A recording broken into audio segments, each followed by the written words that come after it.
Hey everyone, welcome back to another Market Open live stream. So today is Thursday. In case you didn't know, that's where Thursday got its name from, Thor.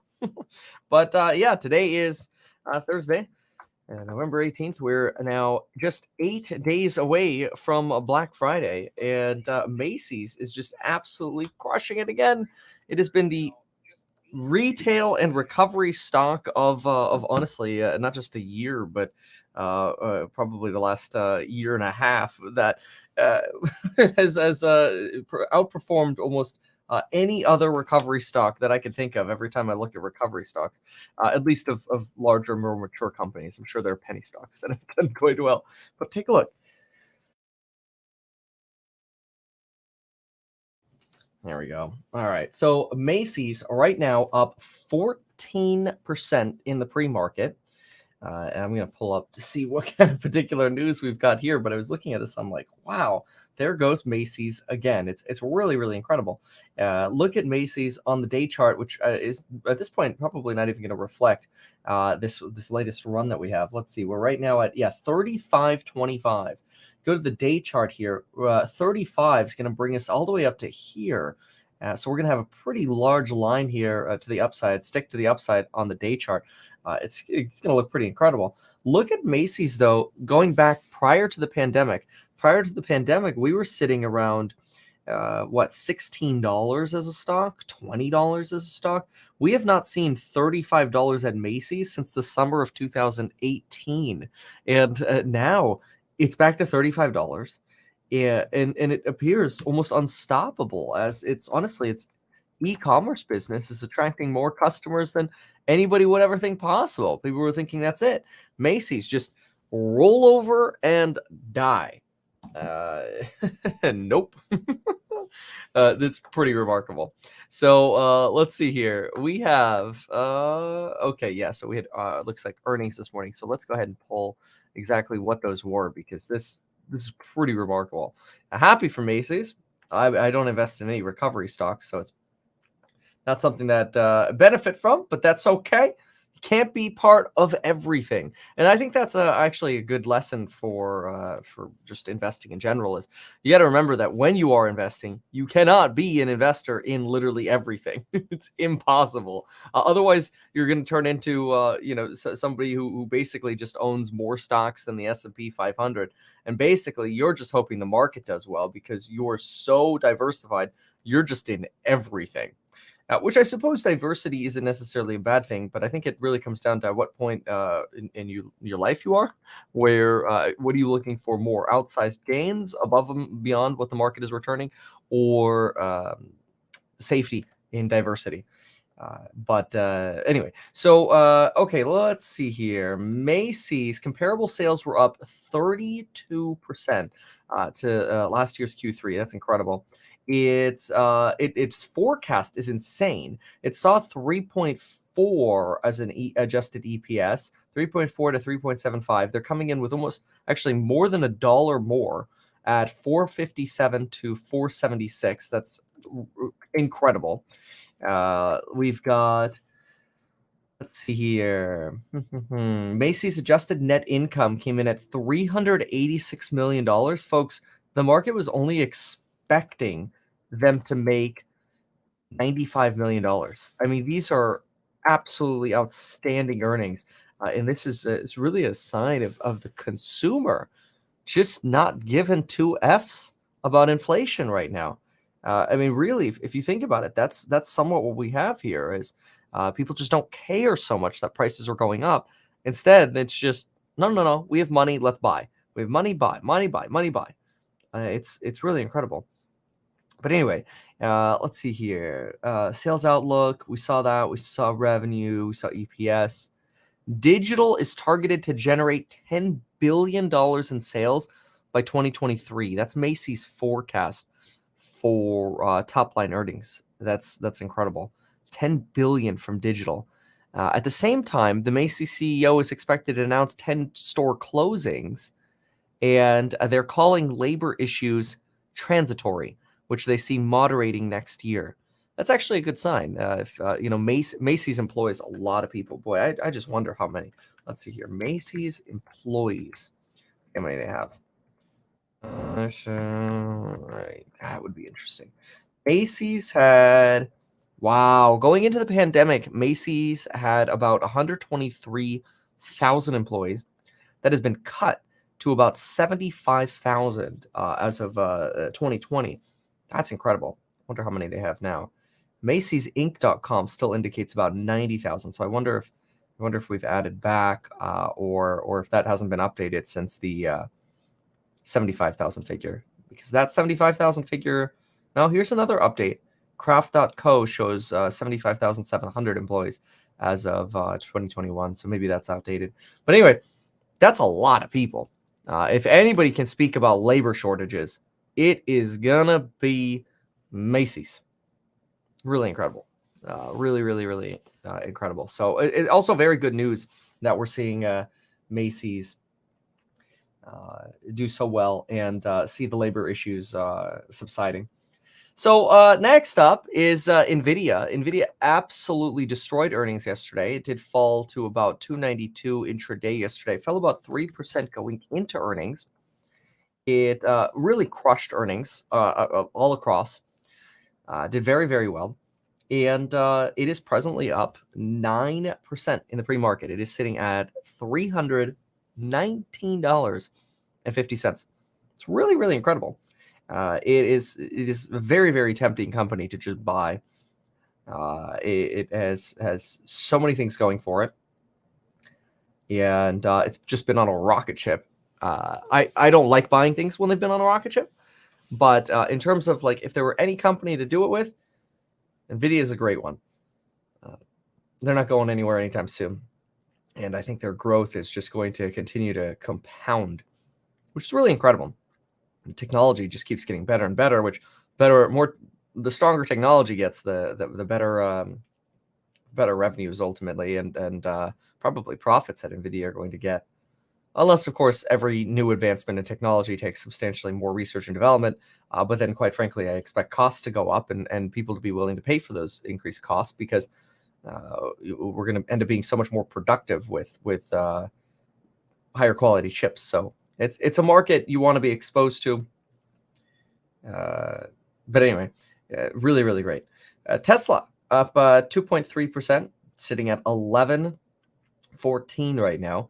Kind of incredible that during the time that Elon is selling, we're seeing this sort of explosion in Tesla stock, or this re-explosion in Tesla stock, where we went from about 980 right back to about this 11 figure. It's been quite a ride here. Nordstrom is Sympathy running along with Macy's. That's kind of exciting. Let's go ahead and scroll down here to the bottom. We're looking at, on the downside, Clove down 10.89%, Alibaba down 8.27%. I wonder what happened to Baba. Let's find out. I know that Affirm, by the way, is doing a money offering. I think it's a bond offering. Let me double check. Yeah, it was like a $1.2 billion offering they announced, so it makes sense that they're down about 3.7% here. Convertible shares. Okay, got it. So it's $1.25 billion of senior notes. So basically, these can be converted into shares at some point in the future. The markets like that a company raises money, but generally don't like the future additional shares that you're going to see. Let's see here. Okay, I'm trying to see here if we have any kind of price, stock price that these can convert at. Don't see that right now.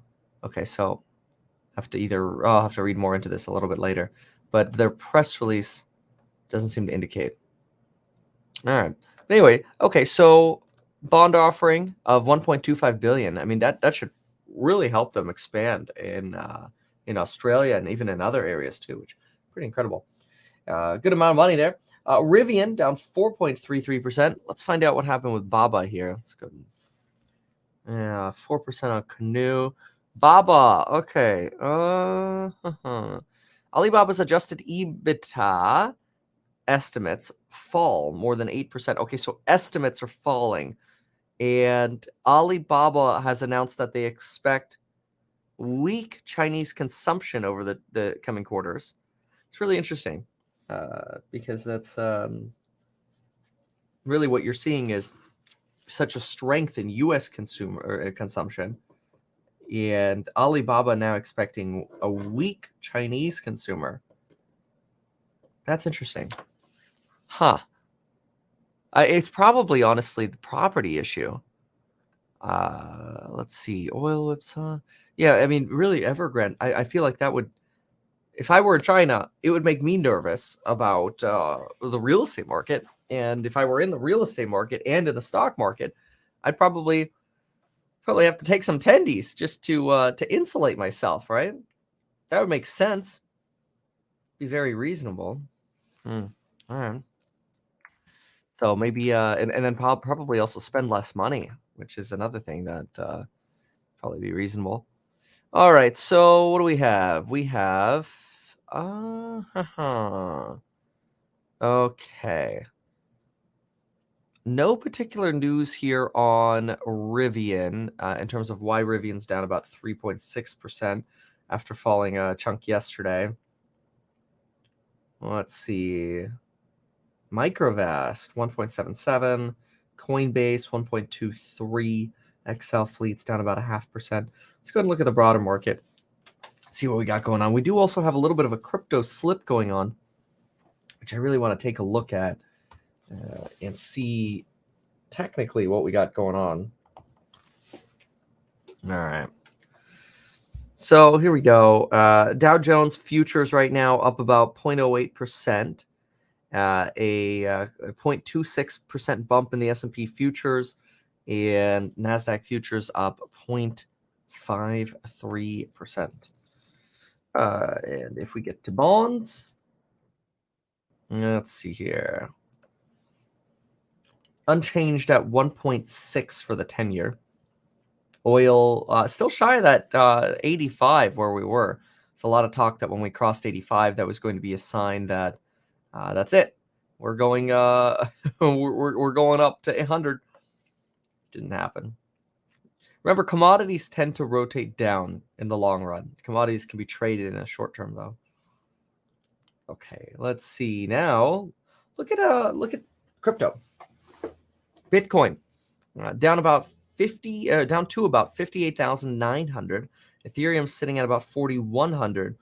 It was just honestly, I mean, a few days ago, where folks were talking about Ethereum hitting 5K soon, and 5K parties happening. Cardano sitting at 1.81, down 13.27% in the last week here. Bitcoin only down about 8.84%, but still starting to see a lot of alts sell off a little more here. SHIB down 19%. Ethereum's down 11.66%. You do still have the Crypto.com coin up, a good chunk here, but Uniswap 16%, Bitcoin Cash down 15%, XC is down 10%, Mana, the Decentraland, the Metaverse coin here, is actually up 12.3% right now, 46% on the week, still doing incredibly well. But boy, oh boy, you got some volatility here. Okay, let's look at Bitcoin as a chart overall. See what we got going on. So Bitcoin gets a little interesting if we start breaking the 58,000 line. So far, we've really been hanging out here at about 59,000. Look at this. You got about 4 touch points here on the 1 minute. It's just on the 1 minute at 59,000. If we go out, let's go up to the 1 hour chart. Let's see here on the 1 hour chart. We get touch points closer to about 58.6. A couple of them here with a little bit of a breakthrough here. This was a moment where we almost, this is the lowest point where we almost got to that 58,000. But it does kind of feel like we're trending to that 58,000, at least at the moment. We'd rather be rubber banding around 60K. And so trending down to 58, not so great. If it breaks 58, next stop, in my opinion, is 54, which is not so ideal. So a little bit something you want to watch for, in my opinion, is potentially that a strong or sudden break under 58. So we'll keep an eye on that.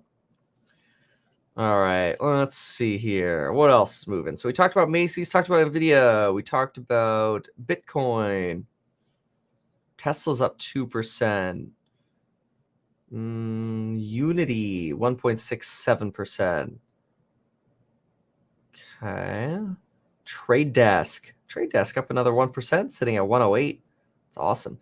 Etsy's up again. My goodness, 0.87%. Probably some of that has to do with Macy's run, which is interesting because Macy's is really pushing that digital strategy, which you really have a great digital strategy with with Etsy, of course. All right, what do we got here? Good morning. I was thinking of a YOLO. Could you take a look at a call for Tesla for 1,500? Oh, gosh. Wow. I mean, that's a YOLO, all right. You look at historic volatility. Oh, it's got to be at highs right now. Oh yeah. I mean, this is a rough time to buy calls. Tesla does have this tendency of running in waves, though. Obviously, we're in this pretty positive EV cycle right now. Question is, how long is that going to last before we get another EV bear market?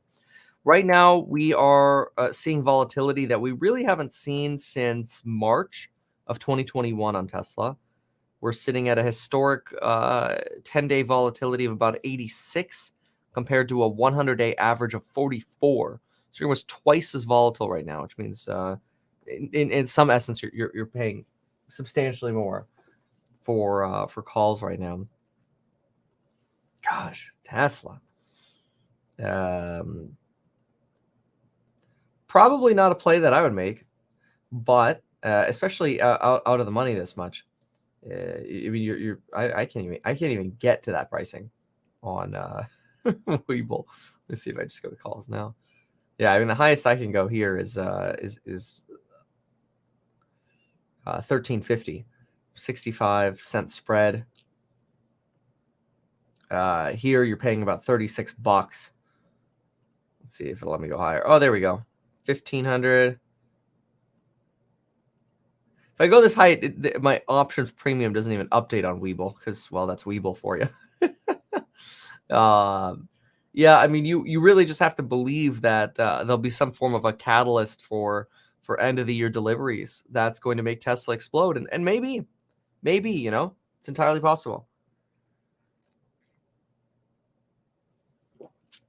It's definitely possible.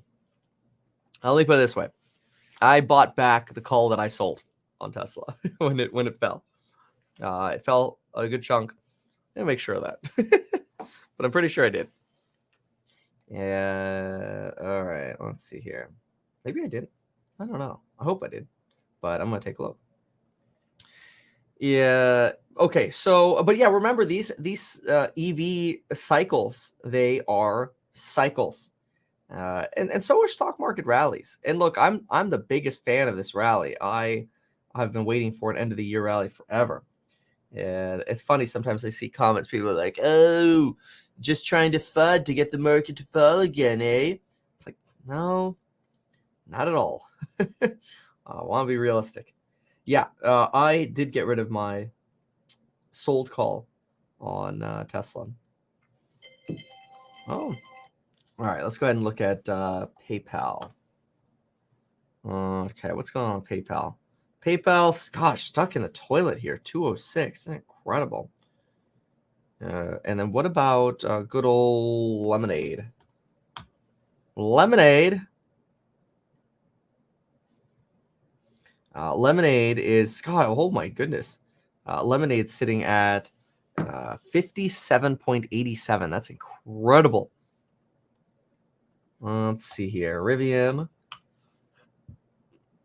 down about 3%. Lucid. It's a little bit of a potential pre-indicator of an EV cycle slowing down, right? when we were seeing a couple days now in a row of red for both Lucid and Rivian. So we'll see if that trend down continues. And at some point, that could weigh on Tesla again.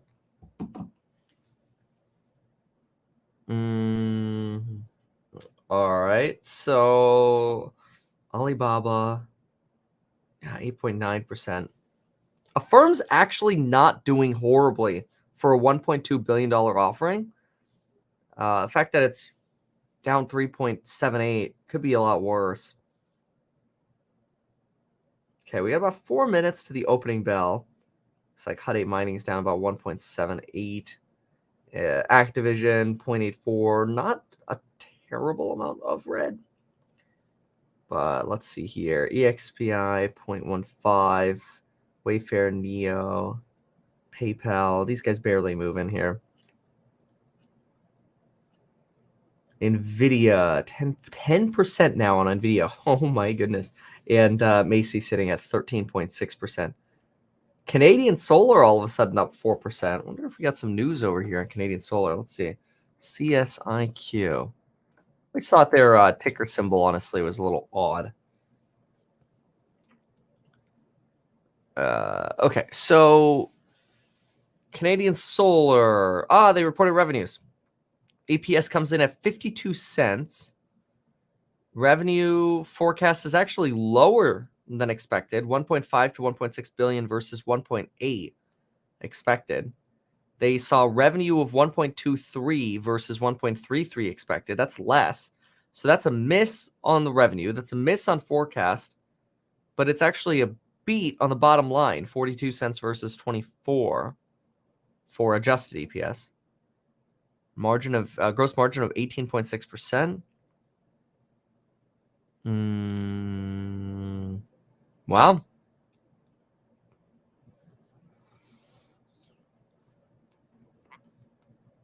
Well, okay. And Canadian Solar prepares to rein in production capacity expansion plans. I don't know. None of this sounds like incredibly good, but the stock's still up 4%.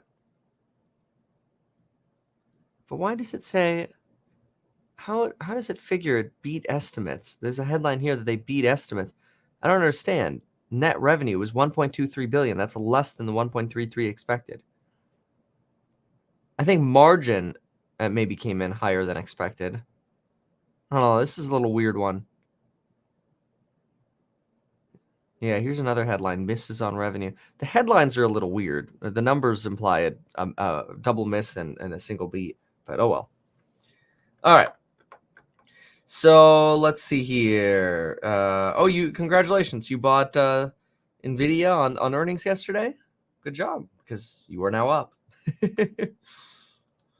Right. Let's see. Yeah, I don't play earnings, but it's got to be fun when you do, especially once you know the results. Then it's just a matter of how bullish are you on those results, because sometimes it takes some while for the market to respond. Although sometimes too you see a little bit of euphoria in the after hours, and then that fizzles out. So the fact that it's continuing to push here, it's really impressive. Where'd Tesla go? There's Tesla, 1.6%. Tesla's softening a little bit here. Enphase, 1.5% though. Huh. All right. Let's go ahead and pop in here. See what's going on in Bloomberg. 59,000 for Bitcoin.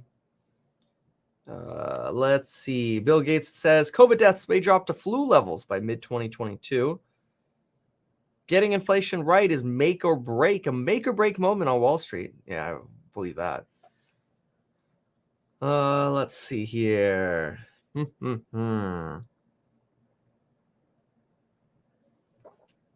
Kathy Wood's flagship fund has dumped almost every Zillow share.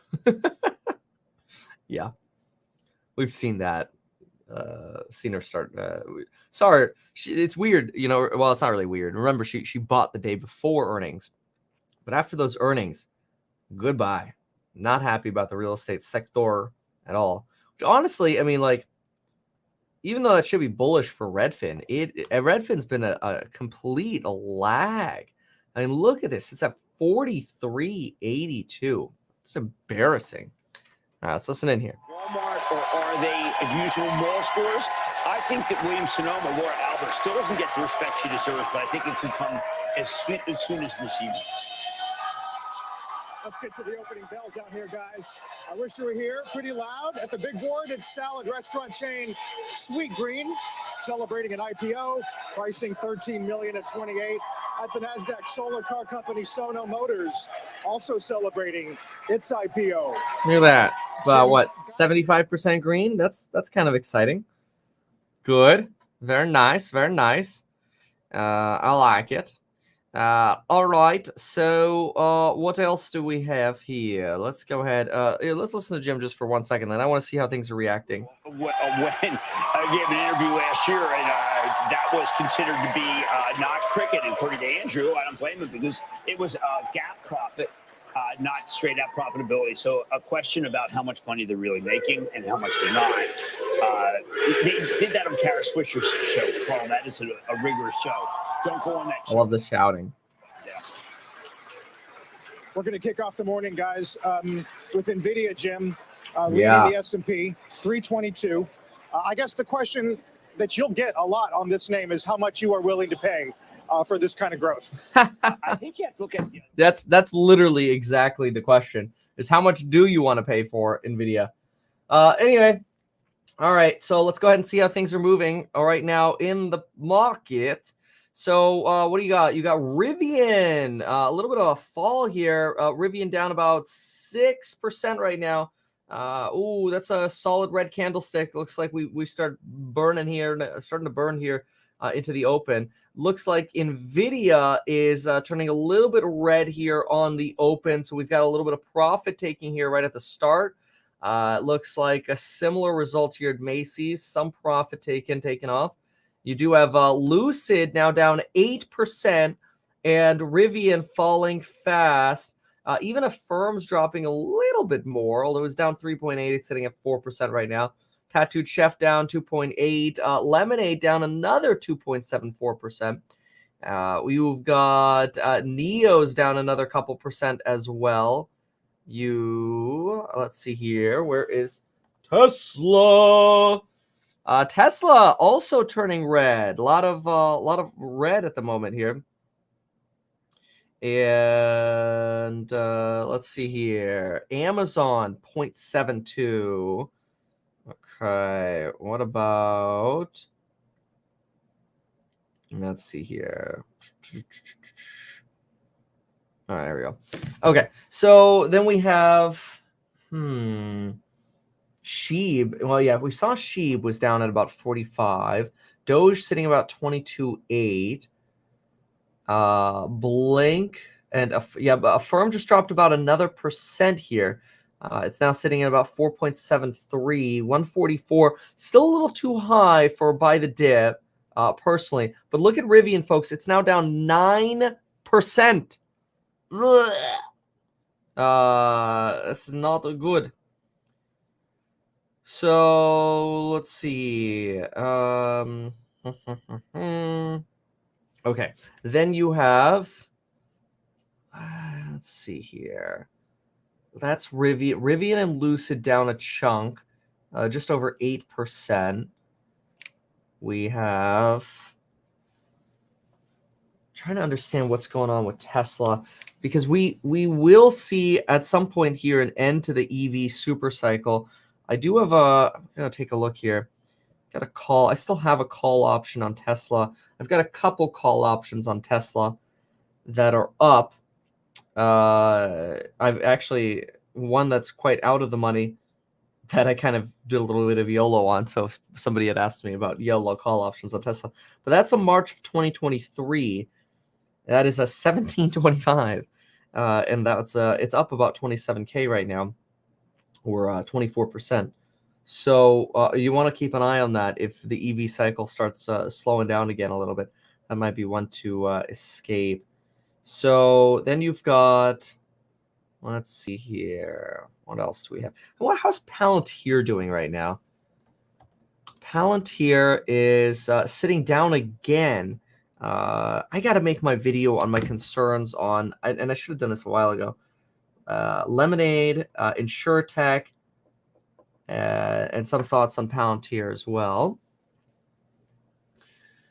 We've got Beyond Meat, Piton sitting at 51. Carnival Cruise Lines really has not taken off. If you take a look at the day chart here on Carnival Cruise Lines, oh yeah, lots of Tesla rumors for 12.9 because of Elon's cryptic tweets. It's kind of funny.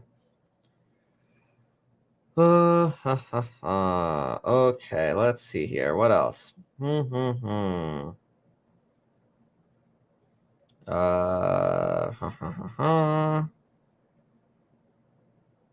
Okay.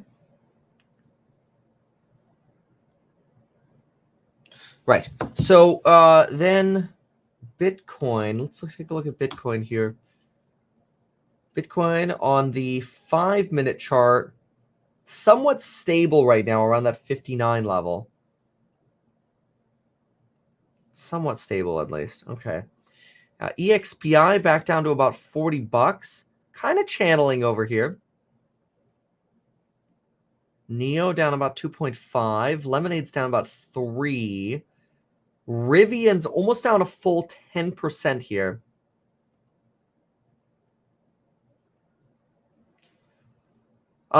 Yeah.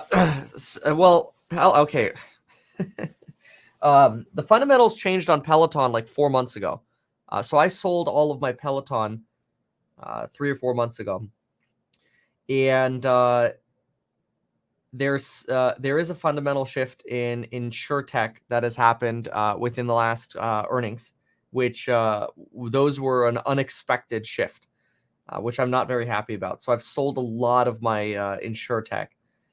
I'm not completely out, but I did sell a lot of my InsurTech. Palantir, there is a new potential concern. I don't know yet how to measure it. It's very, very difficult. And I also don't know how to talk about it yet because it's one that oh look, a firm's selling off a little more, 6.7% now. It's a little bit more. I think if you say it the wrong way, I think people like it. It might sound to some degree silly, but also extremely valid. So I've got to figure that out. So anyway, maybe I'll talk about it today. Okay, anyway, so Rivian and Lucid down about 7 and 8%. Tattooed Chef's down about 5%. Beachbody's down another 3%. Robinhood is another one that's just getting absolutely eradicated. I mean, look at this. Robinhood's down another 3.3% to $31. It's really, really incredible. Wow. Shift, I've had the same thesis on all year, which is that, well, since about March, and that's that the whole car shortage is bad for Shift. I was actually surprised that they did as well as they did on earnings. They ran to like $7.70, but then they like instantly evaporated. It was crazy. It sold off like instantly the next day. It was very, very interesting. Anyway, Macy's dropping a little bit here. Macy's down from its about 14% run, down about 9.5%, down to a 9.5% gain. Obviously, still doing very well. Qualcomm, look, Qualcomm's at 188. Oh my gosh. Okay, so Qualcomm's for sure sympathy running with AMD. I'm sorry, with Nvidia. Nvidia obviously crushing it on earnings, up 10.5%. Qualcomm used to be stuck somewhere around the 140s, 130s. Take a look at it. Look at this. Look at this. This right here is Qualcomm. The darn thing ran to like 166, got stuck between really a range of 125 to 150, sat in this channel. Since March, it sat in this channel. And really only 2 weeks ago started taking off. It's doing very well. Very, very well. Oh, is there a lockup expiration for Shift? I can look into that. Give me a sec. Let's see here. Okay. Shift. Maybe that. Maybe. Yeah, because maybe there was a lockup expiration right after earnings. That would make sense because so many people took tendies on that one. Although actually, a lot of people who were locked up into Shift did not have tendies because a lot of the pipe investors got it were stuck at $10 and they got out at maybe $6. I do not see discussion on lockup, so I do not know the answer to that. However, we could find it probably relatively quickly. Shift investor relations. Let me just go to. Let me see if they mentioned anything in their press release. Earnings call, shareholder letter. Okay, we'll go back in a second here to news and other things. Keep in mind, this video is brought to you by the amazing programs on Building Your Wealth link down below, where you get all of my buy-sell notifications anytime I buy or sell. And Stocks and Psychology of Money, of course. And we have private course member live streams. Every day the market is open. Lockdown. Lock up. Nope. Nothing on this one. I will look at and use that Black Friday coupon, which is now out. The price will be going up Black Friday evening at 11:59 p.m. So you may as well join. So that way you get my trade notifications or my thoughts on this market over the next 2 weeks, which I think, honestly, I think that the next 2 weeks, and I've been saying this for a few days now, I think the market's gone a little nuts. And there are some things that I'm taking profits on. Lock. No mention of lockups at all in their quarterly. So honestly, I'd have to go dig through their annual, which is much more exhausting. We'll do a very, very quick here, but usually with the annual, you'll have to do math on how many days after a certain point you get the lockups here. This is okay. In particular, approximately 34 million shares of our common stock, about 41% of our outstanding common shares of our employees and other shareholders are subject to lockup restrictions that expire November 2021. There it is. Oh my gosh. 41% of their outstanding shares are subject to lockup expirations in November of 2021. Oh, wow. Yeah, that explains it right there. Whoa. It must have been right after earnings, honestly. That's crazy. Yeah, that'll do it. Somebody's asking if I'm still in ADA. So I screwed up my portfolio a little bit in the way that I was trading. And I actually do not have any ADA right now. I haven't had ADA since it was somewhere around like $2. And that's because I did a heavier move on Bitcoin, which the latest buys that I had at Bitcoin was about 61.3. It was great when it ran to 69, but now it's at 59, which puts me down about $2,300 per coin. I think I'm down like 4.5%, unfortunately, on that particular purchase. And I'm really paying attention to that 58 line. But at the same time, I also bought a ton of Voyager Digital, which I've taken a lot of profits on. And I didn't perfectly time the top on it, but definitely ran it. Well, it ran, and definitely ran some profits. I have a lot of excitement for Voyager Digital, but then there's some things that really frustrate me. Customer service being one that really frustrates me. The wait list really frustrates me. And I also just recently realized this. Their, what's it called? What is it? When you want to transfer out stock, let me see this. Voyager, or not stock. If you want to transfer out coins, it's limiting me on how much, if I wanted to transfer out coins. So for example, if I wanted to sell Bitcoin, I would be trapped into their ecosystem, which is very frustrating because I transferred in an unlimited amount of Bitcoin, essentially, right? I transferred in, 6.2 Bitcoin. There was no limit into what I transferred in. Well, if I want to send out I can only transfer 0.4 Bitcoin at a time.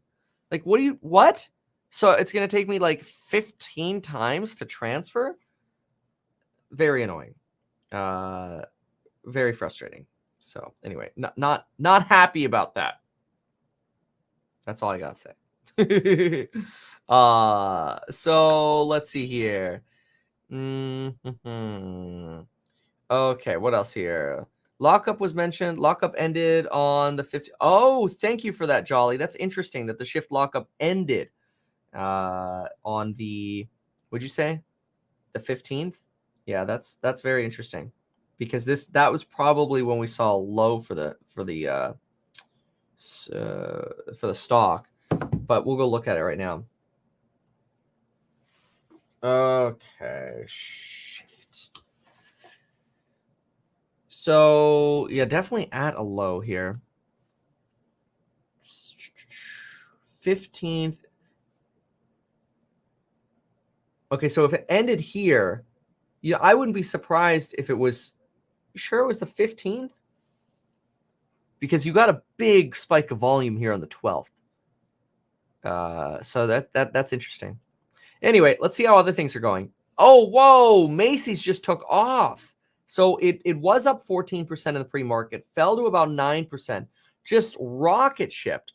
And now it's sitting at 17.1%. Really, really incredible. 10% on Nvidia.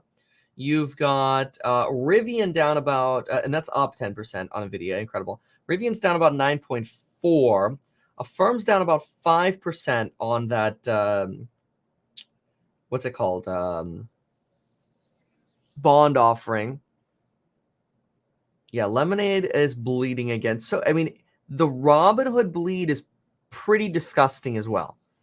Pretty gross. Big old bleed over here as well. All right. So then we've got, what else? Let's see here.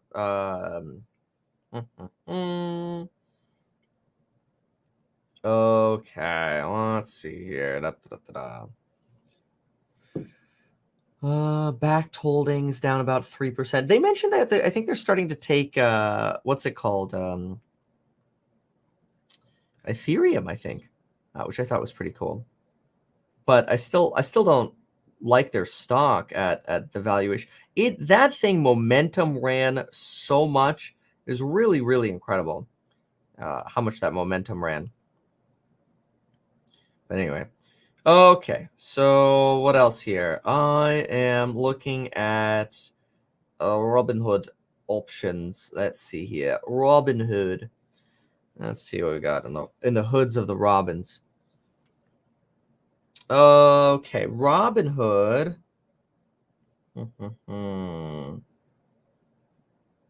Okay, so let's see here.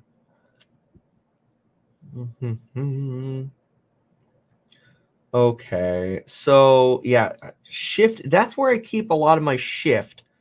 So on my shift, it says I'm down 14%. That's a bummer. I really like shift too, but that lockup explains a lot. It's not a very large portion of my portfolio. I want to say it's like 0.3 or 0.4% of my portfolio. So it's not really that big of a deal. What's probably a little larger is like a 0.45% or something like that. I could find out.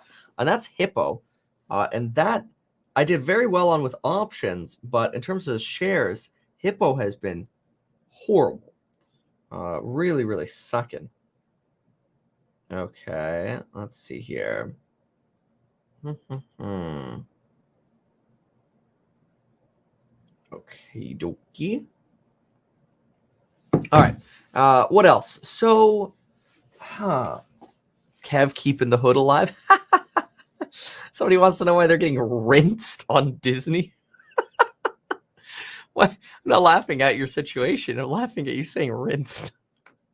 I've never heard that before. Why? That's probably weird. But I haven't heard of that before. I'm getting rinsed.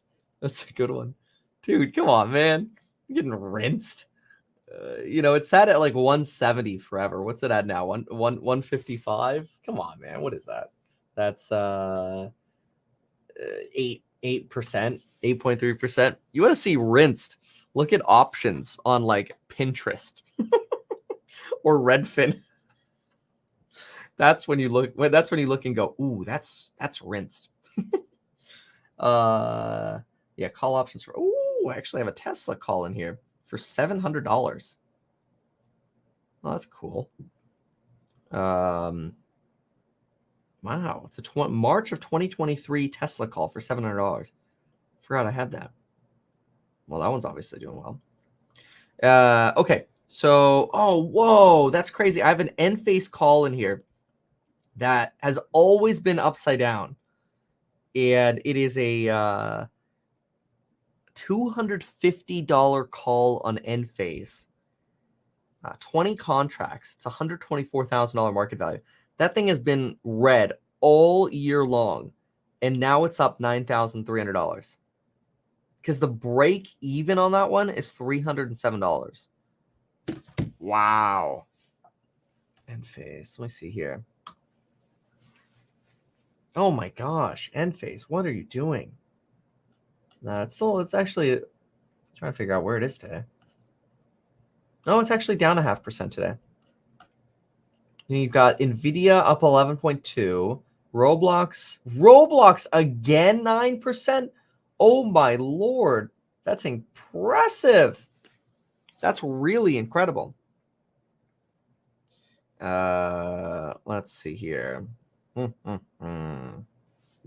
Okay, Square still sitting at that 235 level, kind of stuck. Etsy 1.2, definitely moving on the Macy's here. You've got what else? Let's see here. Tesla's up only about 0.8%, so it's softened a little bit. Okay, what else? And we have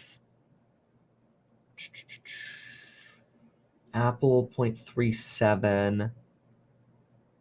Enphase. Okay, Enphase pretty much flat. Rivian, look at this, 10.7% now. It's continuing to bleed. Yeah, I'll go ahead and look at what's it called? AMD in just a second. That's another interesting one that you wonder how much AMD is going to catch up with Nvidia. Hold on a sec. Got to post my little notification here because I just did a little bit sellings. Okay.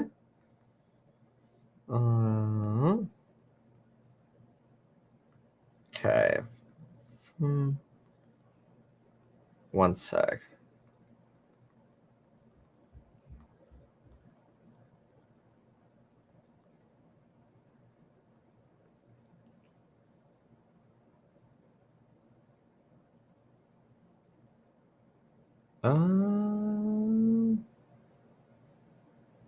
$3 ish. Okay, one sec. Move.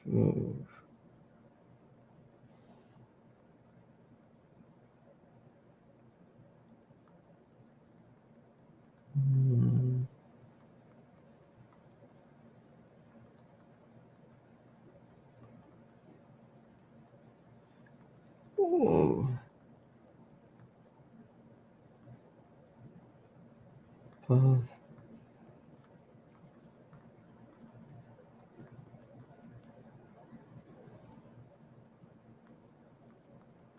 Okay.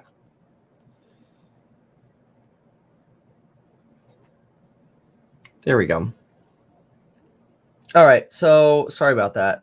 All this that took a little longer to write than I expected, but there we go. Okay, cool. So what else? Then we've got AMD's up 5%. That's wonderful. You know what? The metaverse stuff has just done so freaking well. How's Matterport doing, by the way? Matterport. Oh my gosh. At the same time as they say the metaverse stuff is doing so well, Matterport's down 7%, 8%. Oh my gosh.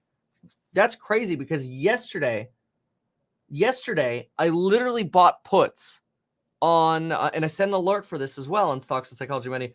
I bought a ton of puts on Matterport and Rivian just yesterday. Oh, wow. I was not expecting them to sell off the very next day. Rivian puts right now are up $74,000, and Matterport puts are up $37,000, 38%. That's crazy. Obviously, the Matterport I own though, you know, even though I'll be up on the put. I'm only partially hedged on that one, so it still hurts more, but that's okay. I didn't want to fully hedge around Matterport because I love Matterport, but that's crazy. That's a big fall quickly.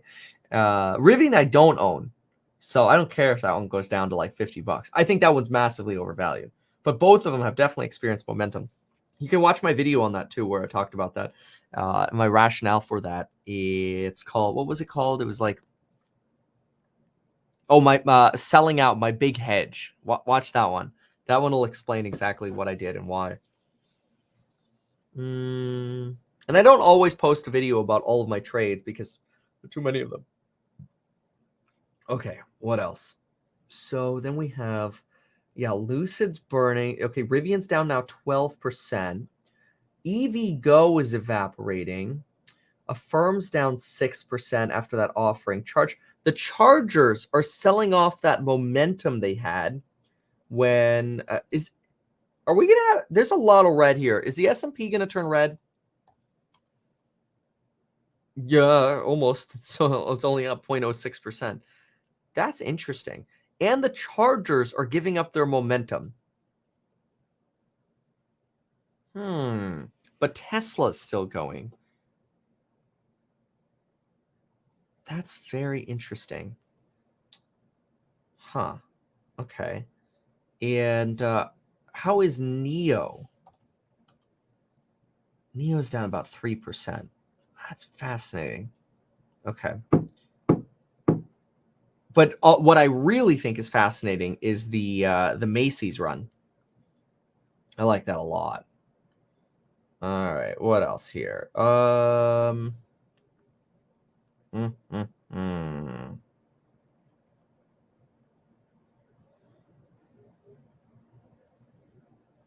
right.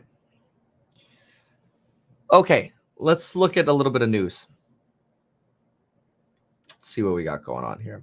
So we have spot Bitcoin ETF facing insurmountable hurdles. Okay, that's bad. Hold on a sec. We're gonna look that up in 1 second. I just have to post this. Kevin, get with the program. Uh-oh. Okay, hold on a sec. That's quite interesting. That sounds like FUD to me.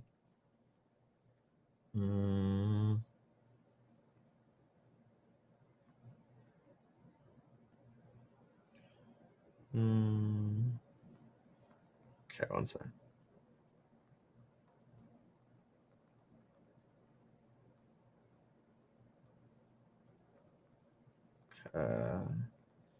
One.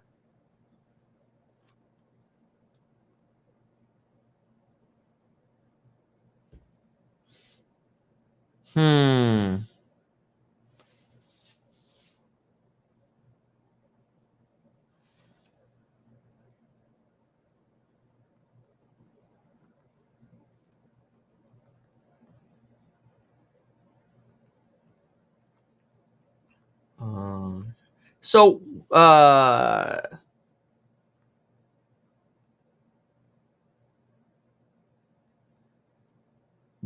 when I sell, what's worth noting that it's generally because I want money to buy the dip.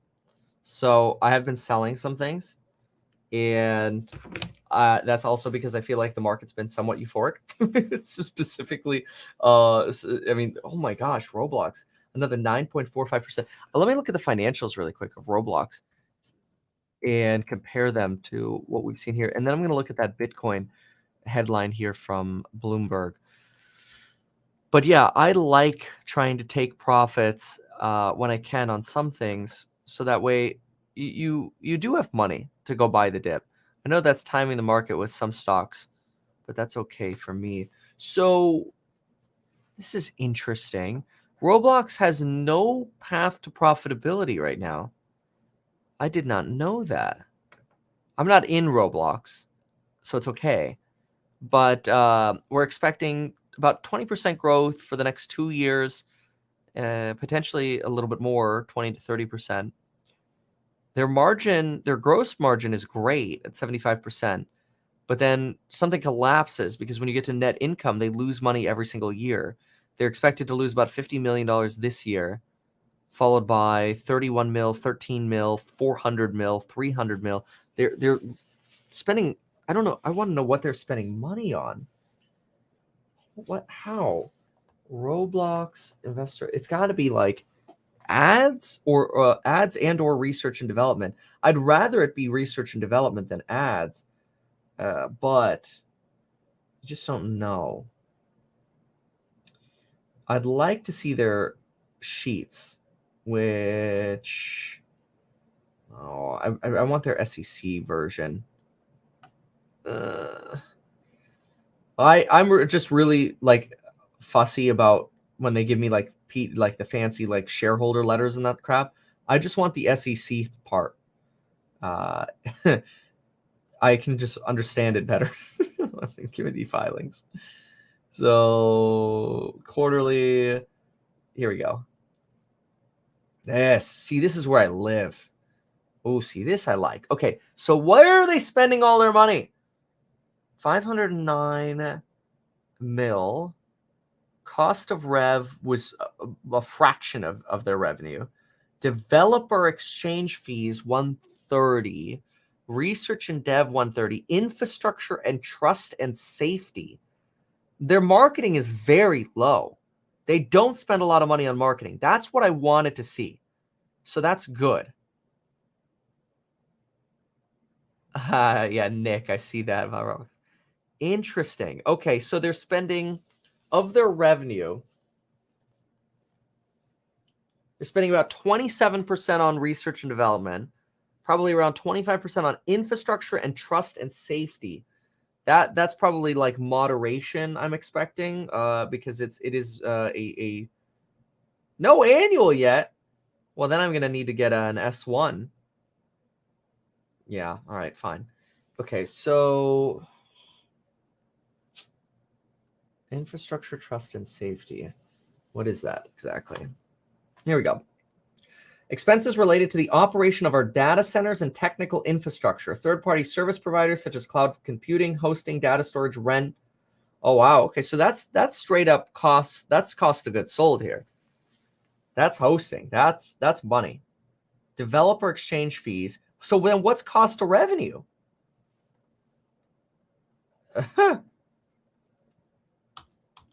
Here we go. Cost of revenue.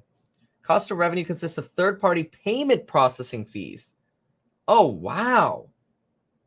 Gosh, they burn a lot of money. So they burn money processing payments. This is the data centers, essentially, and cybersecurity and such.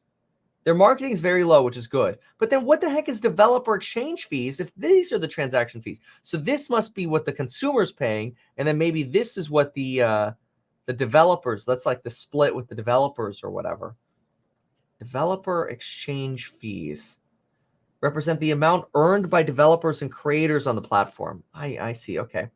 A major goal is to drive as much money to our developer and creator community as possible while maintaining reasonable margins and free cash flows. You have negative projections for net income. We intend to use future cost efficiencies realized in other areas of our business to increase our earnings to developers and creators. I mean, they're always going to be paying out money to their developers and creators, which is very, very, like, that's great for the people on their platform. But for shareholders, that's not very sexy. I mean, short of doing a very deep dive here, they spend everything. Wow. Okay. All right. Hence net losses. All right. Wow, I can't believe it's. I mean, it's certainly not. It's not running. It can't be running on fundamentals at this point. It's what's the cap of this thing now? Roblox stock. $80 billion. What's Activision? Activision's 48. Take-Two Interactive is 20. And then what's another one? EA? 38. Gosh, you could almost buy all of the other game developers for the valuation that Roblox has. That's nutty. What? Yeah, 38 plus, I mean, not quite, but certainly EA and Activision. No way. Activision. That's 38 at EA and 48 here. Okay, so not quite. 50 plus 40 is about 90. It's about 88. Almost. You can almost trade Roblox for all of Activision and all of EA. You could certainly get Activision and Take-Two Interactive for Roblox. Oh my gosh, that is nutty. Okay, all right. I know it's the metaverse news. I know, but like that can only last so long. Like the metaverse momentum. This is where crypto comes in to help the cost of transactions. Yeah, unless you're Voyager. Oh my gosh. Ugh, okay. Roblox, the Rivian of the metaverse. I don't know. I mean, like, from a momentum standpoint, I get it. From a fundamentals, I could not justify buying it at these levels. Kathy Wood should trim. Okay, so Rivian's down 10.5%. Lucid's down 10%. Affirm's down 5.8. Oh, did Matterport recover? MTTR. Matterport's actually recovering. That's good.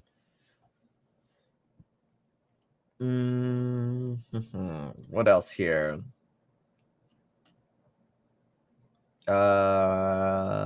Okay. Nvidia's at 11%. eBay. Tesla's at 1%. Huh. Okay. All right. Oh, we were going to look at the Bitcoin thing. Right. Okay. So here's hold on. Yes. There.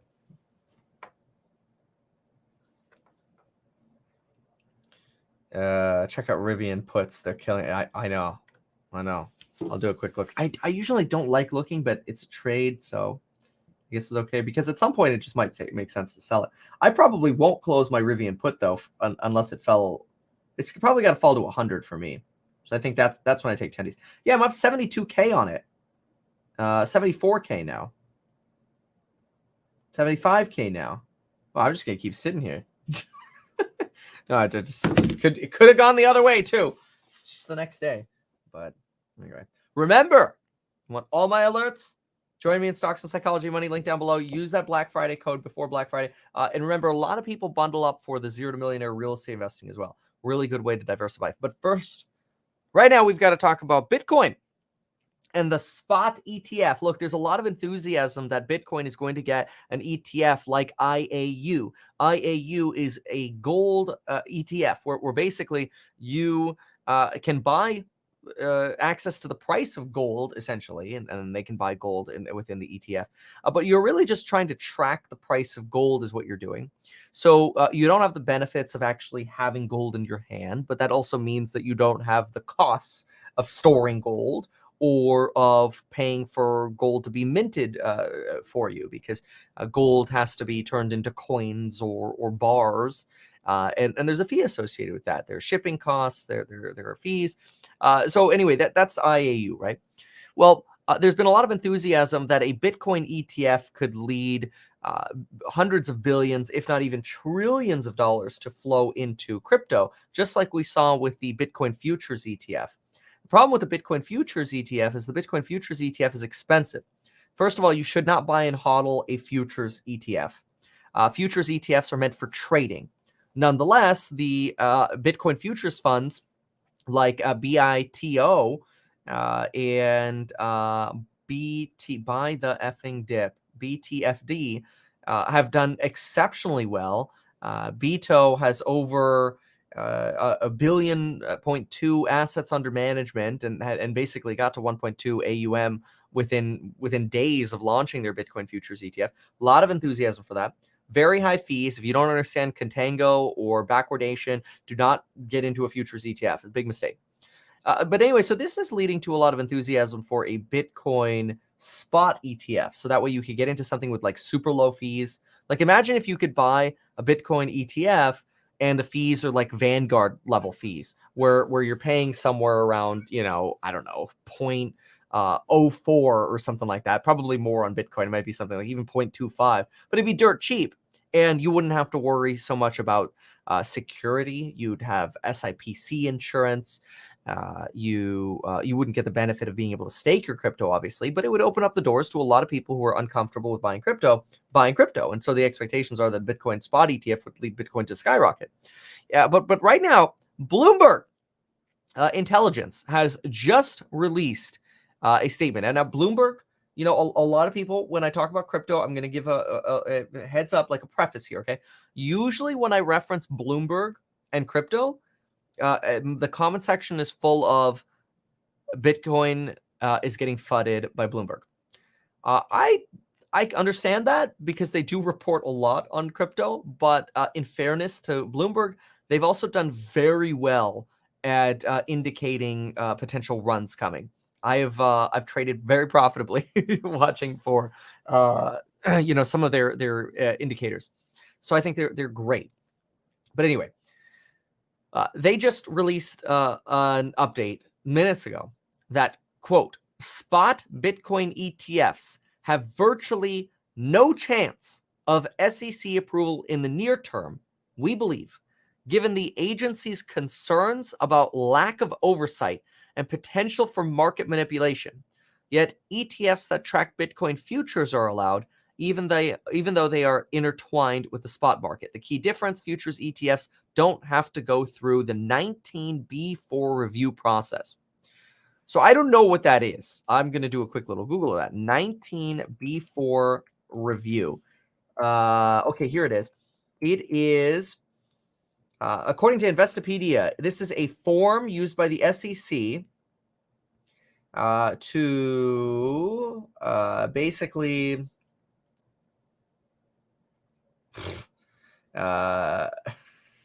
something to do with some crazy rules.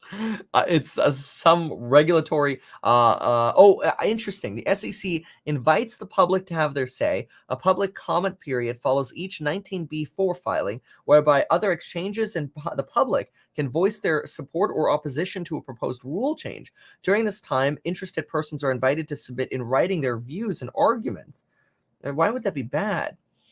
Self-regulatory organizations, although SROs are private organizations who file these, they're still subject to government-imposed regulation to a degree. And here it is. Okay, since the SRO, the self-regulating organization, has some regulatory influence over an industry or profession, it can serve as a watchdog to guard against fraud or unprofessional practices. Interesting. Okay, so and then SROs that would be regulating might be things like the New York Stock Exchange, Chicago Board of Trade, blah, blah, blah. All right, whatever. So some complicated form that essentially allows an SRO, I believe, to regulate, to have some degree of regulation over Bitcoin, and that form is basically what's potentially stopping Bitcoin and Bitcoin spot ETF from getting approved. Now, I'm not a regulation expert at all. You have to be like a securities attorney for this. But apparently that's what's stopping a Bitcoin spot ETF from coming through at any point here in the near future.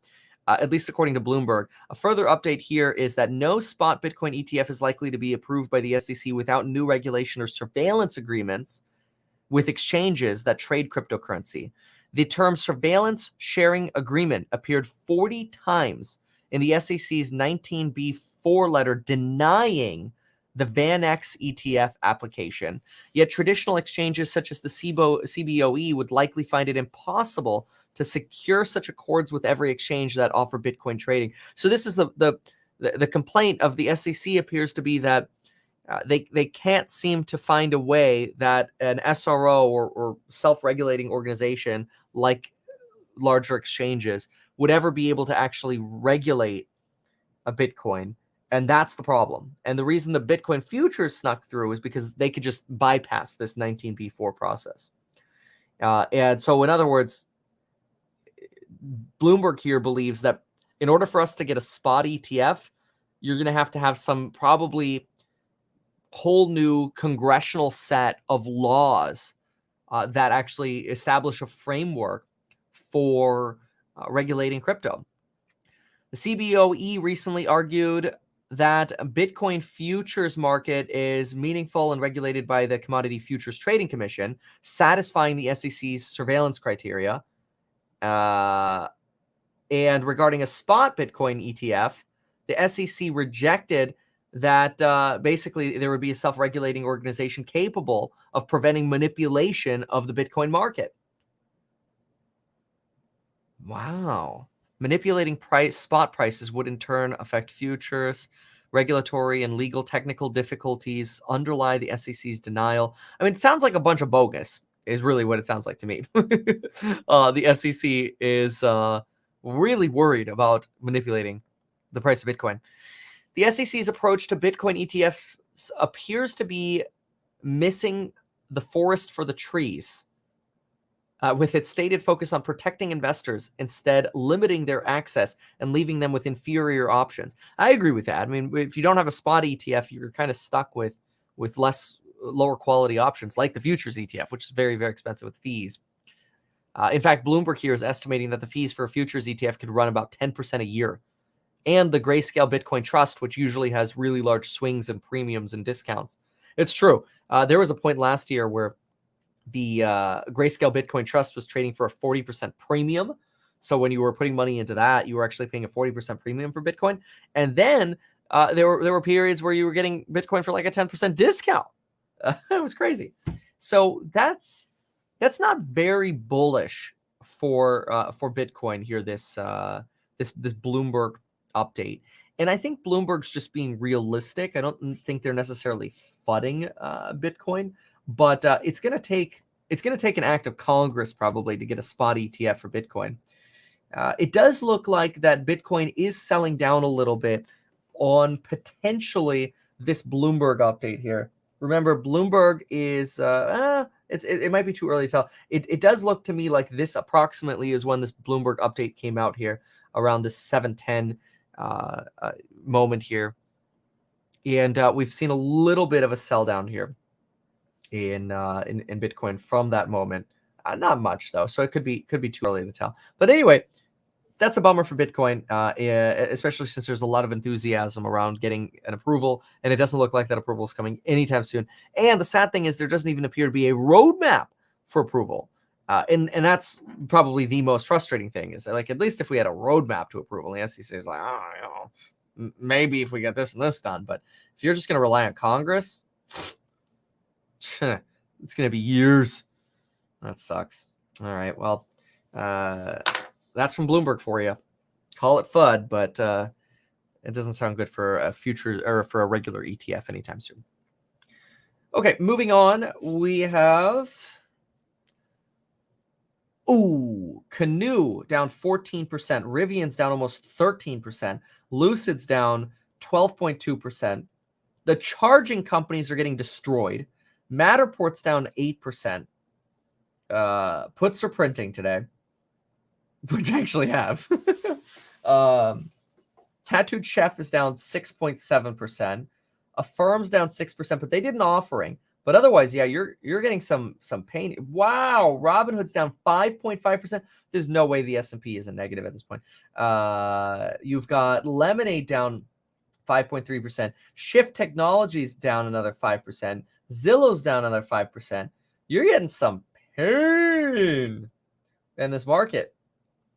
The only thing that's staying up right now, oh, Palantir just fell about 4%. How did it fall so freaking fast? Oh man. Wow. Okay, fine then. You've got what else? Ooh, Rivian down even more now. It's just for 13.3 right now. Oh, how are the indices possibly still up? Let's see. They're not. They all went red. They all went red. Oh, yeah. Oh, gosh. Oh, CNBC is flooding Brainard. We do realize this is a catalyst, though, right? We've talked about this catalyst. We know this, okay? If Biden picks Brainard over Powell for the Fed chief, expect an immediate market impact. I've been talking about this for a while. Now, so far, the market has been trying to make itself comfortable with a Brainard chair pick. But this is an interesting article here by CNBC. Let's see what they say. Hey, there they are together. All right. If Brainard is named Fed Reserve chairperson, would this not be chairperson? Because can a woman be named a chairman? Is this CNBC screwing up? Or is that colloquially okay? I always say chairperson. But anyway, if Brainard is named Federal Reserve chairperson, the first move by financial markets may be to price in an even more dovish central bank. Oh, well, that's interesting. A more dovish central bank would actually be bullish for the market. Now, I have said in recent videos that if the market believes, and the market does seem to believe, that she is more dovish than Jerome Powell, if anything, she's a spitting image of Jerome Powell. At first, we had uncertainty, but after 2 or 3 days of studying her history and her voting history, the market seems to believe that she's dovish. This means the Fed would be expected to take longer to raise rates. I agree. Currently, traders are expecting the Fed to begin raising rates in the second half of next year. They're going to say that prices could actually go up. That's interesting. Until recently, Powell is expected to be renominated to the chairmanship, but President Biden is has now interviewed both, is expected to make an announcement by the weekend. Oh, now it's by the weekend? On Monday, it was in 4 days, which would be Friday.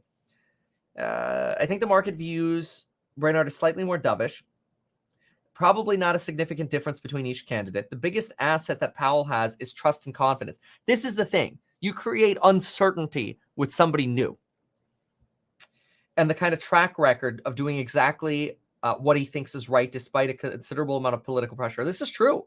Like, he's got a lot of what's it called? Consistency. Even in the face of a lot of pressure. Economists and investors perceive Brainard as more political, whether she proves to be or not. That's potentially more influenced by politics, I believe. She is seen as political because of her donation to the campaign of Hillary Clinton in 2016. Well, she is a Democrat, but it is a good point. And she did also work in the Obama administration. And they also didn't say how much. Watch, it was like a $25 donation. Oh, dear. Powell, I think, will be much less concerned about the midterm elections in determining when they should raise rates. Oh, that's interesting. Could Brainard potentially manipulate when the Fed acts to benefit Democrats in the midterm elections? Is Biden trying to play 4D chess to pick a Fed Reserve chairperson before the midterms who's going to act in accordance with what would be good for the midterms? Interesting. That's going to be the perception, not saying that she will.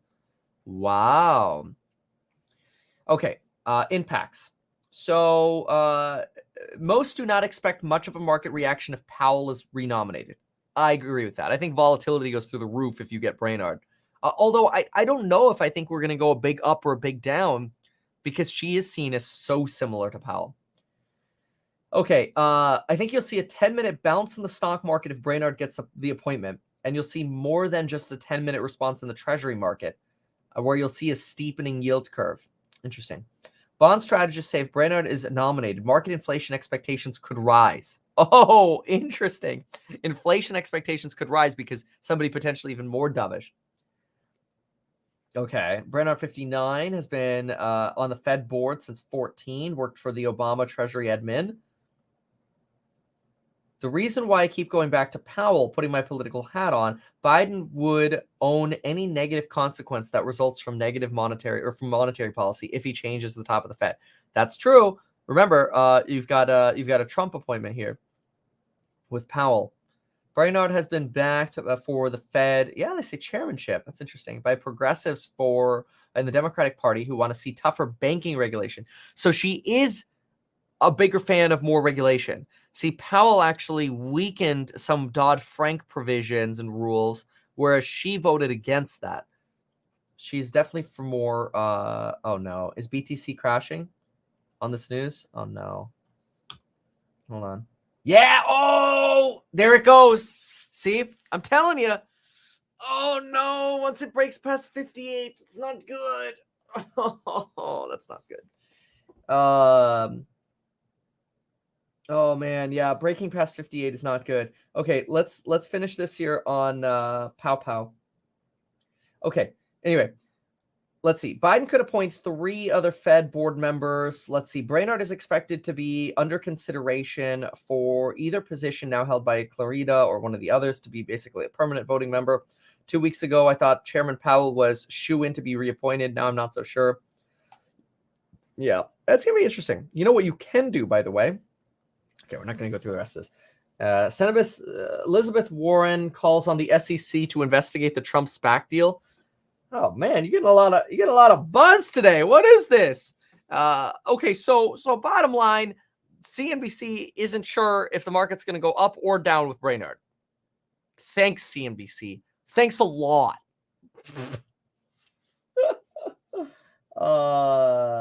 Ew. I betcha. You've got institutional investors reacting to this Bitcoin ETF drama. This was probably an institutional sell. We could get a little rebound here. We'll see what happens. I'm very nervous about this line because if we break this line consistently, we're going to 54K. I believe. No guarantees. Okay, folks, this is the kind of market I feel like you want to be in course member live streams because we're going to go over to the course member live stream in a moment here. We're strategize together. We're going to talk about the madness going on. The shorts are paying off really well right now on Rivian. Thank you very much. But yeah, Bitcoin is definitely having a little bit of pain here. We're going to talk a little bit more about portfolio balancing here in the course member live stream in just a moment. And we're definitely going to be watching Bitcoin as well. But anyway, if you want to join, check out the programs, link down below. After you join, make sure you watch Lecture 1.0. That's going to get you set up. We are going to definitely watch the fallout here in crypto. And I do want to also see and use that Black Friday coupon code. But before I go, I want to look at, Solana's fallen a little harder. I want to look at DWAC. After this Elizabeth Warren call. I don't know that made much of a difference. Oh, yeah, you definitely got some selling pressure here when this Elizabeth Warren news came through. But you're still at $56, which is pretty crazy. Nvidia is pulling back a little bit, and so is Macy's. Some of that euphoria has slowed down. Roblox is chillaxing a little bit as well, 5.8%. Huh. Wow. This is interesting. Very interesting market. Be careful. Yeah, as long as we rebound at 58, that's an important test for, in my opinion. Yeah, look at that. Good. That was an institutional sell-off.